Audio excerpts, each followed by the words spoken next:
하나님께서 이집트에서 노예 생활을 하고 있는 그런 이스라엘을 선택하시고 그리고 부르시고 그리고 그 이집트에서 나오게 하셨습니다.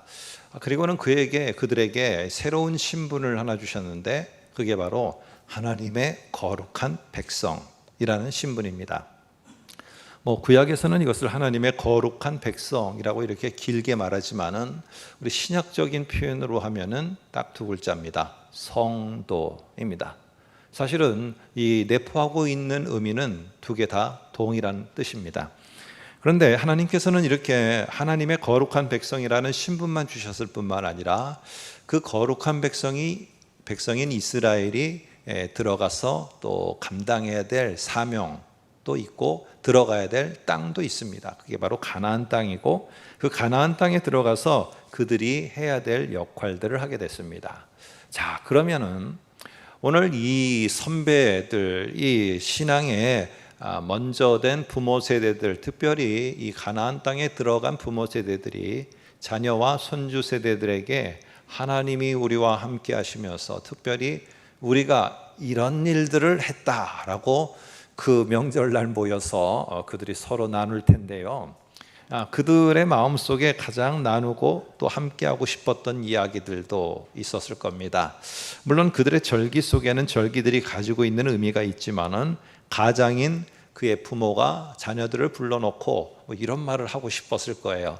정말 우리는 힘들었는데 요단강이 갈라지고 요단강을 건너는 그리고 전혀 무너질 것 같지 않았던 여리고성을 우리가 무너뜨리고 이 가나안을 정복했다. 이 아버지 세대는 이런 걸 한 거야. 우리 어머니 세대는 이런 걸 한 거야. 이런 말을 하고 싶었을 것입니다. 자, 그런데 하나님이 이스라엘 백성을 이렇게 하나님의 거룩한 백성으로 삼으시고 가나안 땅이라는 그 직장과 가나안 땅이라는 그 사업장과 학교에다가 그 하나님의 거룩한 백성을 둔 정말로 중요한 이유가 뭘까? 거기서 뭘 하기를 가장 원하시고 거기에 있는 이스라엘은 무엇을 가장 했어야 했는가? 여러분은 뭐라고 생각하십니까? 오늘 저의 핵심은 그겁니다. 오늘 하나님이 가장 원하시는 일이 뭐냐는 겁니다. 이스라엘 백성 우리에게. 오늘 저의 말보다는 이스라엘 백성이 가나안 땅에 들어가서 1세대가 거의 끝나갈 무렵에 전 세대를 이렇게 모아놓고 함께 예배하는 것처럼 모아놓고 이제 가장 우두머리에서 선봉에서 같이 했던 여호수아가 말을 합니다. 뭐라고 말을 할까요? 우리는 이런 일을 했는데 너희는 더 큰 일을 하라, 이런 일을 말씀할까요? 아닙니다. 그럼 뭐라고 말하느냐? 여호수아 24장 15절에 보니까 나와 내 집은 오직 여호와만을 섬기며 살아가겠다. 이게 그들이 하고자 했던 최고의 일이었고 하나님이 원하시는 최고의 일이었습니다. 그러자 뒤이어서 백성이 대답하여 이르되, 오늘 화면을 보시기 바랍니다. 24장 16절에 이렇게 말합니다. 이르되 우리가 결단코 여호와를 버리고 다른 신들을 섬기기를 하지 아니하오리이다 하면서 이스라엘 전 세대가 함께 하나님 앞에서 여호수아와 함께 고백을 하는 것입니다. 그게 바로 뭐냐면은 여호와가 우리의 하나님 되심을 우리는 결단코 잊지 않겠습니다. 여러분, 해야 될 많은 일들도 있고 모든 세대가 함께 고백하고 계획하고 해야 될 여러 가지 중요한 일들이 많았습니다. 그런데 왜 하나님이 가장 원했던 것이고 이스라엘에 있어서 여호수아의 세대들이 가장 그의 후손들과 함께 중요하게 여겼던 일, 여호와를 우리의 하나님으로 인정하는 신앙 고백을 가장 중요한 하나님의 거룩한 백성으로 여겼을까요? 오늘 우리가 한번 깊이 생각해 볼 필요가 있습니다. 모든 세대가 그 당시에 함께 했는데 부모 세대가 떠나고 그 다음 세대가 떠나면서 점점 세대가 지나가면서 사사와 왕정 시대로 가면서 이스라엘에게 있어서는요, 부강할 때도 있었어요. 소위 말해서 평화로울 때도 있었고 다른 나라가 넘보지 못할 때도 있었어요. 그러나 시간이 지나가면 지나갈수록 이스라엘은 어떻게 했느냐? 거기에는 경건의 모양도 있었습니다. 제사도 있었고 예배도 있었고 섬김도 있었고 율법을 지키는 것도 있었어요. 왜 그런 경고의 모양들이 다 있는 이스라엘이 나중에 북쪽이든 남쪽이든 모두가 다 패망하고 멸망하고 그렇게 끝이 납니까? 오늘 이유는 하나입니다. 그들은 바로 여호와가 하나님이라는 신앙의 고백, 이것을 잊어버리고 잃어버린 겁니다. 모든 경건의 모양은 있었지만 경건의 실제적인 근원이고 능력의 근원인 바로 여호와가 우리의 하나님이라는 이 신앙의 고백을 그 다음 세대들이 이어서 가지 못했을 때 결국에 부강한 나라든 평화로운 나라든 그 나라는 마지막 종말은 멸망이었습니다. 자, 오늘 우리들에게 의미심장한 말을 하고 있는 것 같습니다. 오늘 2000여 년 전에 오늘 바울이 에베소 교회에 편지를 보내면서 오늘 그들이 신앙이 참 좋다고 우리는 본받자고 하지 않습니까? 초대교회를 본받고 초대교회 성도들의 신앙을 본받자고 하는데 정작 그 초대교회를 향해서 오늘 똑같이 이스라엘의 역사에 나타났던 이 모습을 안타까워하며 그리 될 것과 같은 염려와 또한 이 안타까움 속에서 오늘 에베소서 속에서도 이 바울은 똑같은 말을 권면하게 되어집니다. 오늘 한번 에베소서를 통해서 잠시 한번 살펴보려고 합니다. 하나님은 이스라엘 백성을 꺼내 오셔갖고 하나님의 거룩한 백성으로 새로운 신분을 주셨어요. 우리도 동일하게 허물로 죽었던 우리 모두입니다. 그러나 우리 모두를 예수 그리스도를 통해서 예수 그리스도 밖에 있었던 저와 여러분을 안으로 불러서 새로운 신분을 주셨는데 그 새로운 신분이 성도입니다. 여러분, 성도 여러분 많이 들었지만은 정작 성도가 뭡니까? 하고 했을 때 어렵게 생각하지 마세요. 거룩한 하나님의 백성, 거룩한 하나님의 무리 동일한 말입니다. 자, 그런데 이것을 좀 이해하기 위해서는 에베소서에서는요, 에베소서뿐만 아니라 당시에 지중해 연안의 1세기에 있어서는 인간 구분이 딱 둘로 나눠졌습니다. 누구의 기준에 의해서? 유대인들의 기준에 의해서. 그래서 성경에 나오는 인간의 구조 딱 이분법은요, 유대인들이 만들어낸 거예요. 유대인들은 자기들이 소위 말해서 하나님의 언약 백성, 구원받은 백성이라는 증표로다가 이 남자의 성기에 표피를 자르는 할례를 행한 족속이다, 이렇게 했어요. 그런데 이 할례를 하지 않은 자들이 있는 것입니다. 유대인들 빼고는 모든 로마인이나 헬라인이나 다른 온 세상에 흩어져 있는 족속들은 이 할례를 행하지 않은 거예요. 그러자 그들은 어떻게 했느냐? 우리는 자기들 소위 말해서 속칭 우리는 할례를 받은 할례당이다. 그래서 성경에서도 간혹 할례당이라고 말할 때는 이게 막 엄청난 프라이드를 가진 겁니다. 할례 받은 우리다 하면서 자기들에게 있어서 할례 받았다는 것을 강조하면서 할례 안 받은 세상에 있는 모든 민족은 다 싸잡아서 뭐라고 했느냐? 하나님의 아웃사이더들이다. 하나님 밖에 있는 자들이다.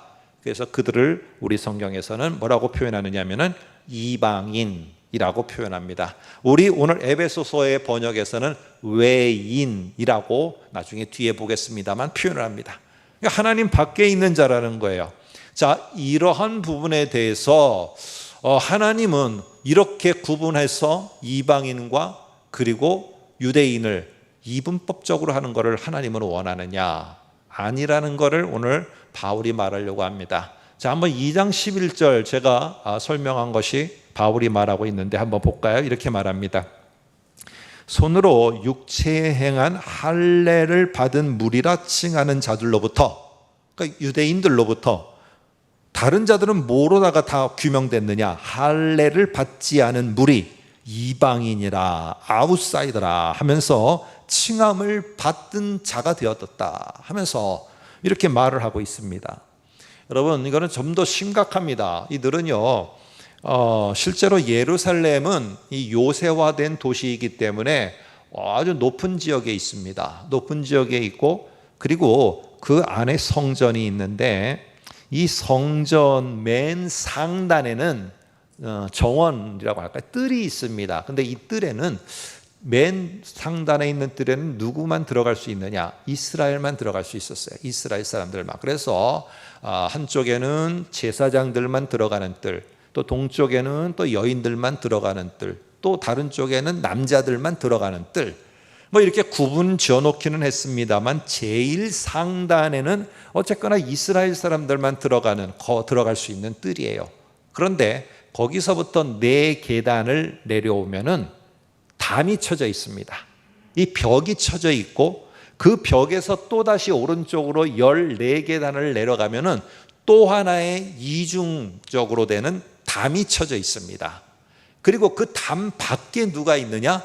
이방인들이 거할 수 있는 이방인의 뜰이 있어요. 그래서 이방인들은 저 멀리 성전은 볼 수 있지만은 절대로 성전 가까이는 올 수 없습니다. 그래서 거기에 여러 개의 경고문이 붙어 있습니다. 그 중에 역사학자 한 사람이 이런 경고문이 있었다라고 써놓고 있습니다. 이 벽을 넘는 자는 죽임을 당할 것이다.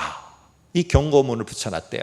그러니까 이 계단을 올라서 이스라엘의 뜰까지 이 이방인들은 절대로 근접할 수 없다는 것입니다.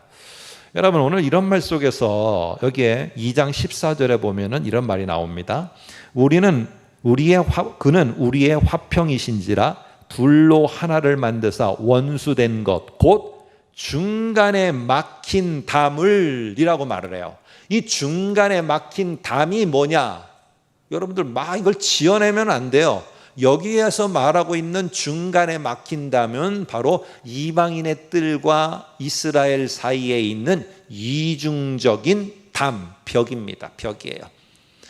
그런데 오늘 이렇게 이스라엘의 유대 사람들은 철저하게 할례를 중심으로 해서 이걸 다 구분시켜 놨어요. 그래서 심지어는요, 이렇게 교회 안에서도 우리가 구원을 받는데 구원을 받아 함께 했지만은 거기서도 자기네들 우월의식을 또 나타내는 거예요. 뭐냐?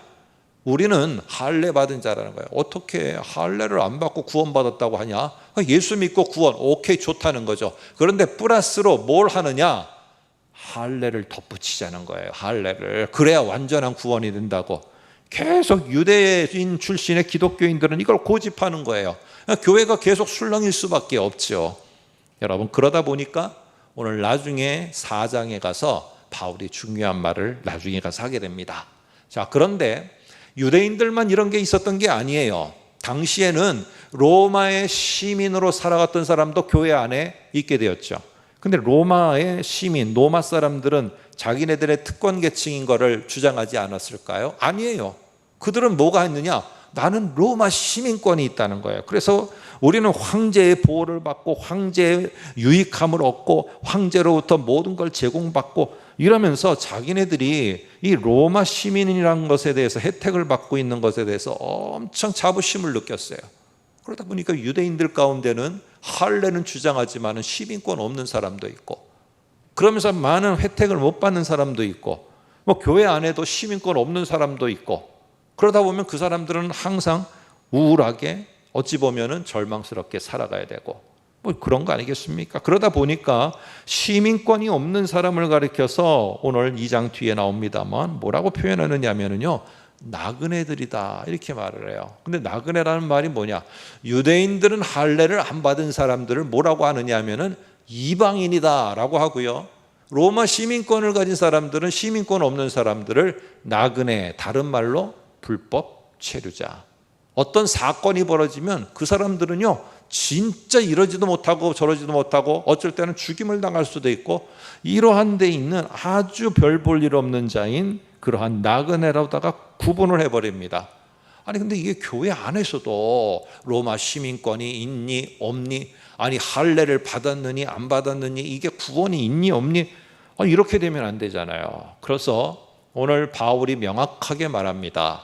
우리 모두는 할례를 갖고 이 자리에 온 것도 아니고 로마 시민권을 가져서 온 것도 아니고, 하나님은 우리 모두에게 할례당이라는 신분을 준 것도 아니고 확실하게 한 것도 아니고 로마 시민권자라는 걸 준 것도 아니라, 우리에게 주신 확실한 신분은 어린애서부터 모든 자에 이르기까지 하나로다가 신분을 주셨다. 그게 성도다, 성도. 한번 볼까요? 어떻게 성도로 부르셨는가? 2장 5절 6절 한번 보겠습니다. 이렇게 말합니다.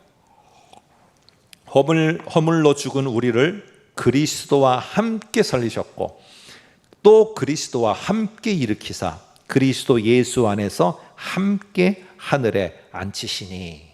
오직 새로운 기준을 주셨는데 그게 오직 예수 그리스도예요. 예수 그리스도밖에 없어요. 예수 그리스도밖에 없는 거지. 예수 그리스도와 할례, 예수 그리스도와 로마 시민권이 아니라는 거예요.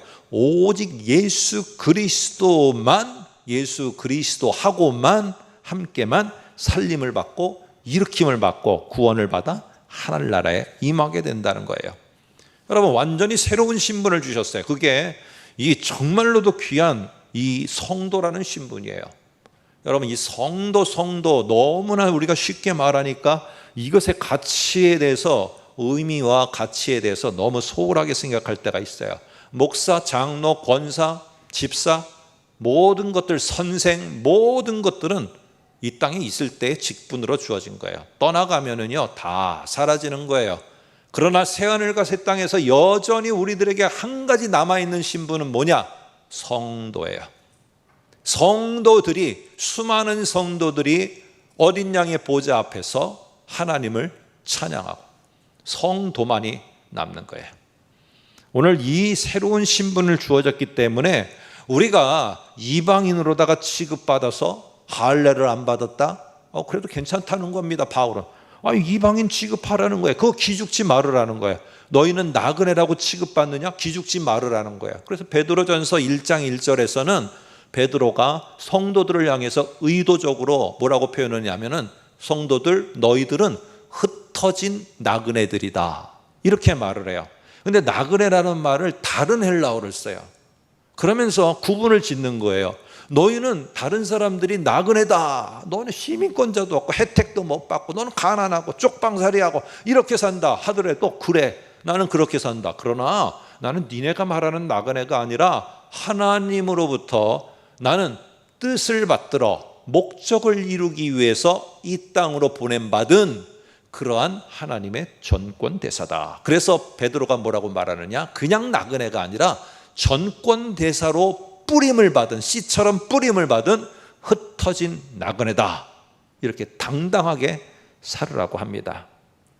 오늘 2장 19절 이제 한번 정리해 볼까요? 2장 19절을 통해서 자, 이렇게 말합니다. 그러므로 이제부터 너희는 외인, 할례를 안 받았다는 외인도 아니고, 그리고 너희는 시민권자가 없다는 나그네도 아니다. 오직 너희는 새로운 신분, 성도라는 신분이다. 그러므로 너희는 이제 하늘의 시민권자이고, 그러므로 너희는 이제 하나님의 권속, 하나님의 가족들이다. 그렇기 때문에 너희는 당당해라. 나는 하늘의 시민권을 가진 사람이다. 당당하게 말하고 나는 하나님의 가족이다. 하나님이 상속해 줄 것이 있으면은 능력을 상속해서 너희가 감당할 일을 하게 만드실 것이다. 니네가 뭔가 있다고 그것 때문에 과대평가해서 교만하지 말아라. 없다고 해서 평가절하해서 너무 기죽지 말아라. 너희는 어떤 자거나 누구나 할 것 없이 동일한 것이 있는데 너희는 거룩한 성도다. 이것이 바로 성도라는 것이 모든 세대들, 모든 교회에 있는 사람들에게 주어진 새로운 것이에요. 여러분, 우리는요, 이 베이비붐 세대도 지금 저와 저의 선배 세대도 여기서 예배를 드리고 있고, 또 그 다음에 서태지에 또 이렇게 열정을 갖고 있었던 X세대도 여기에 같이 예배를 가지고, Y세대도 있고 지금의 세대인 MZ세대도 있습니다. 오늘 이들이 살아가는 환경도 상당히 다릅니다. 상당히 환경이 달라요. 어저께 뉴스를 보니까 이 공직자들이 부족한 위기 상황이 왔대요. 왜냐? 젊은 사람들이 공직자에 힘들게 들어가서는 공직 생활을 안 하고 바로 한 달이나 1년 뒤에 나오는 거예요. 공직자가 상당히 부족한 현실이 나타나고 있다. 살아가는 방법도 다르고 환경도 달라요. 이 모든 세대가 다 달라요. 그런데 2000년 전에 이 에베소 교회 사람들이나 2000여 년이 지난 지금이나 저희 교회 역사를 볼 때 70여 년 전에 이 땅에 내려온 그분들이나 동일하게 공통 분모로 갖고 있는 게 있다는 거예요. 그게 바로 뭐냐? 성도라는 거예요. 성도. 여러분, 이 성도는 어떤 뜻이냐면 거룩한 구별된 무리라는 거예요. 그래서 하나님의 통치를 받기를 시작하고요. 그때부터 황제의 통치를 받는 게 아니라 성도가 되는 순간, 성도의 신분을 갖는 순간 하나님의 통치 가운데 보호와 인도를 받게 되고, 하나님의 가족이 되어서 하나님이 필요할 때마다 그것을 상속해 주시고 그거를 제공해 주는 것을 받아서 하나님의 목적을 이루는 자들, 하나님이 원하는 걸 이루어가는 자들, 이게 성도의 모습입니다. 여러분, 어린아이들, 내 옆에 있는 아이, 내가 끌어안고 있는 내 손주, 내 자녀, 나와 함께 예배드리고 있는 나의 아내와 남편, 다른 거 이전에, 오늘 그 이전에 소중한 게 뭐냐 하면은 바로 성도라는 거예요. 성도. 오늘 중요한 것은, 그래서 이 어린아이가 지금 있다고 해서 이거는 성도가 아닌 것처럼 여기면 안 돼요. 어린아이들이 막 예배 시간에 웃을 수도 있어요. 왁작지껄할 수도 있어요. 이 3세대 오늘 예배가 너무 조용하니까 애들하고 같이 왔는데 이상한데, 전에는 막 소리도 나고 막 우리들 모든 여기 사랑부도 있고 같이, 여러분 이런 소리 내는 게 어찌 보면은요, 성도로서 그 아이에게 있어서는 하나님이 지금 이 교회가 너무너무 조용해서 너무너무 다음 세대가 없는데 좀 소망을 가지라고 그 아이들의 웃음소리를 내게끔 했는지도 모르겠어요. 여러분, 그게 하나님의 목적일 수도 있어요. 오늘 어린아이서부터 모든 노년에 이르기까지 그 모든 자들은요, 하나님의 성도예요. 그들은 모두가 다 하나님이 목적이 있으신 거예요. 자, 성도는 부르심의 목적이 그러면 무엇인가? 2장 10절 한번 볼까요? 이렇게 말합니다. 우리는 그가 만드신 바라 그리스도 예수 안에서 선한 일을 위하여 지으심을 받은 자니 이 일은 하나님이 전에 예비하사 우리로 그 가운데 행하게 하려 하심이라. 여기 보면은요, 만드신 바라 지으심을 받은 자니, 이 표현들은 어디에 썼던 표현들이냐면 창세기에 나오는 표현들이에요. 창세기에 하나님이 인간을 만드시고 창조하실 때 썼던 표현들이에요. 그런데 하나님이 이 창조 때 썼던 표현들을 바울이 다시 쓰면서 지금 뭘 하느냐? 하나님이 인간을 만드셨을 때는 이유와 목적이 있다는 거예요. 창세기 1장 28절에 이렇게 말해요. 생육하고 번성하여 땅에 충만하라, 땅을 정복하라, 모든 생물을 다스리라. 하나님이 사람을 만드실 때는 거기에 목적이 있는 거예요. 다 세대들마다 다 다른 목적들이 있어요. 그런데 똑같다는 거죠. 이스라엘을 구원해 냈을 때는 그 목적이 있었어요. 가나안 땅에서 어떤 일들을 해야 될 목적.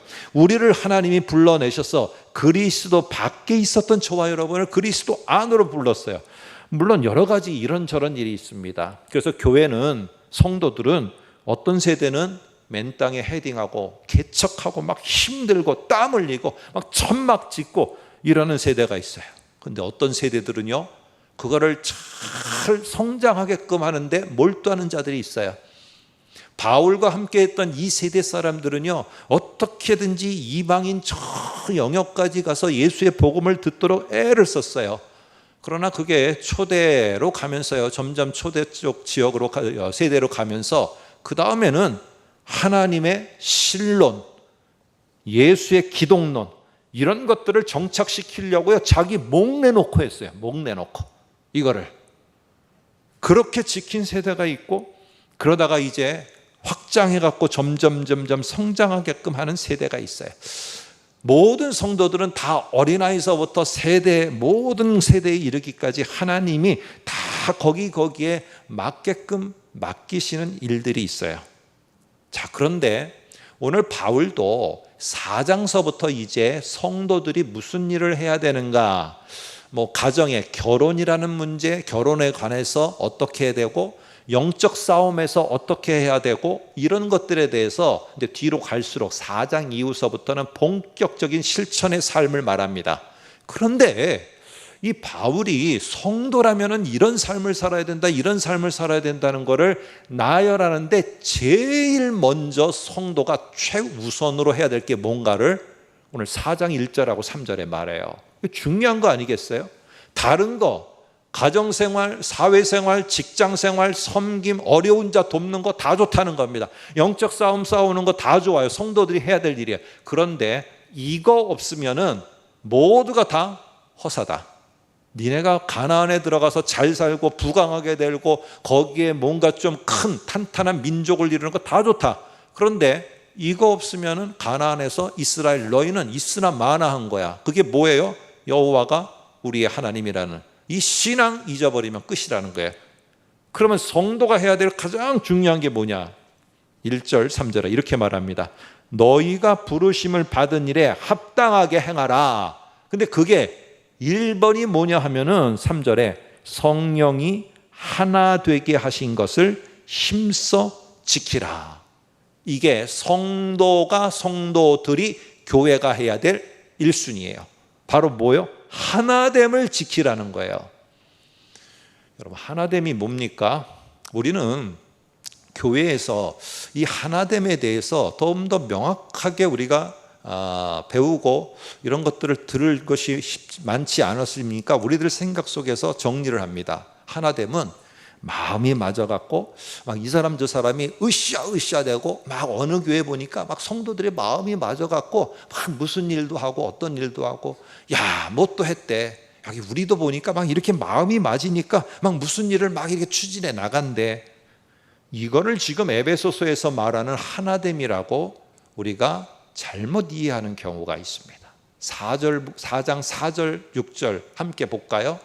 여기에 한이라는 말, 하나라는 말이 우리 성경에는 좀 번역상 좀 더 많이 나올 수 있지만 원어에는 한 7개 정도가 나온다고 그래요. 4장 6절 초반까지 보면 여러분도 한번 동그라미 쳐보세요. 몸이 하나요 성령도 한 분이시니 이와 같이 너희가 부르심의 한 소망 안에서 부르심을 받았느니라. 주도 한 분이시요 믿음도 하나요 세례도 하나요 하나님도 한 분이시니. 여러분, 계속 이 바울이 하나라는 단어, 하나됨을 강조하기 위해서 하나를 끊임없이 강조를 해요. 그런데 참 재미나는 거는 성도 하면 어떤 생각이 드느냐? 교회의 각 성도들 하면은 우리는 2장 21절이 먼저 떠오르는 거예요. 뭐냐면은 2장 21절 보면은 그 안에서 건물마다 서로 연결하여 주 안에서 성전이 되어가고. 그러니까 성도와 성도가가 마음이 맞아갖고요 벽돌처럼 착착착착 달라붙고 그러면은 막 이게 하나하나 마음이 맞아지기 생각되면은 아주 큰 것도 일도 한다. 오늘은 이렇게 생각을 하고 있는 거예요. 그런데요, 오늘 여기에 지금 2장 21절에 보면은 그렇게 하지 않아요. 오늘 2장 21절에는 건물이라고 말하는데 죄송합니다. 4장의 4절에 보면은 뭐부터 말하느냐? 몸이 하나요. 성도를 갖다가 몸으로다가 말해요. 이건 뭐냐 하면은 한 몸은요 머리의 지배를 받는 거예요. 그래서 1장 10절에 보면은 그리스도 안에서 통일되게 딱 통일이 되도록 해요. 뭐예요? 머리의 지배를 받는 이 몸이에요. 머리의 지배를 받는 몸은 손이나 발이나 갑자기 몸의 지체가 이 머리에서는 발 벌어 걸어가라. 근데 발이 안 걸어가고 있어. 그럼 빨리 병원 가야 돼요.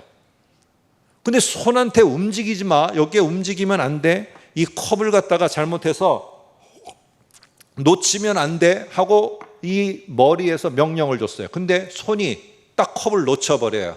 그러면 병원 가셔야 돼요. 왜? 머리의 지배를 안 받고 있는 거예요. 오늘 이처럼 지금 이 에베소서에서 말하고 있는 성도가 진짜 해야 될 거는 뭐냐면 벽돌처럼 맞춰가는 게 아니라 하나로다가 통일이 돼야 되는 거예요. 근데 그 하나로 통일되는데 뭘로 통일돼야 되느냐? 4절부터 6절까지 4장 보시면은 거기에 보면은 이런 말이 나옵니다. 한 하나님, 한 성령님, 그리고 한 주. 성부, 성자, 성령, 하나님, 성령님, 그리고 예수님. 하나님에 대한 고백이, 하나님에 대한 이 고백이, 신앙 고백이 하나가 돼야 돼요. 하나님에 대한 고백이 다른 사람들이 여기에 있으면 안 돼요. 그래서 우리는 하나님을 똑같이 이렇게 고백합니다 라고 해서 우리는 같이 똑같은 내용의 하나님을 고백해요. 이게 사도신경 앞에 나오는 부분이에요. 이런 하나님, 이런 성령님, 이런 예수님. 그래서 오늘 에베소서에서 성도들이 무슨 일을 하기 전에, 무슨 업적을 남기기 전에 이 교회 성도들이 제일 우선해야 될 게 뭐냐? 같은 신앙 고백을 하라는 거예요. 같은 신앙 고백. 아니 그러면 목사님, 우리 다 같은 신앙 고백 사도신경을 갖고 하고 있잖아요. 여러분, 특별히 여호수아 시대 때 했던 이스라엘 백성들이 왜 나중에 가서 패망하는 나라가 됐습니까? 오늘 다 신앙 고백하고 있다고 했는데 지나가니까 신앙 고백이 없어진 거예요. 에베소 교회는 이렇게 바울의 말을 들어서 우리는 한 하나님에 대해서 통일된 신앙 고백을 합니다. 한 예수님에 대해서 통일된 신앙 고백을 합니다. 그렇게 이 편지를 받고 했던 에베소 교회가 지금 어디가 있습니까? 소아시아에 있었던 에베소 교회가 지금 어디서 어떤 교회 역할을 하고 있습니까? 없어졌어요. 없어졌어. 오늘 바울은 저 멀리까지 안 겁니다. 이 교회들이 시간이 지나면 지날수록 같은 신앙 고백을 하고 한 신앙 고백을 하는 것이 무너질 것을. 그래서 이 신앙 고백이 흩어지고 서로 다른 신앙 고백을 하는 것 때문에 이것을 하나로 통일되게 하는 것에 대해서 목숨 내걸고 한 게 종교회의예요. 종교회의. 목숨 걸고 했어요.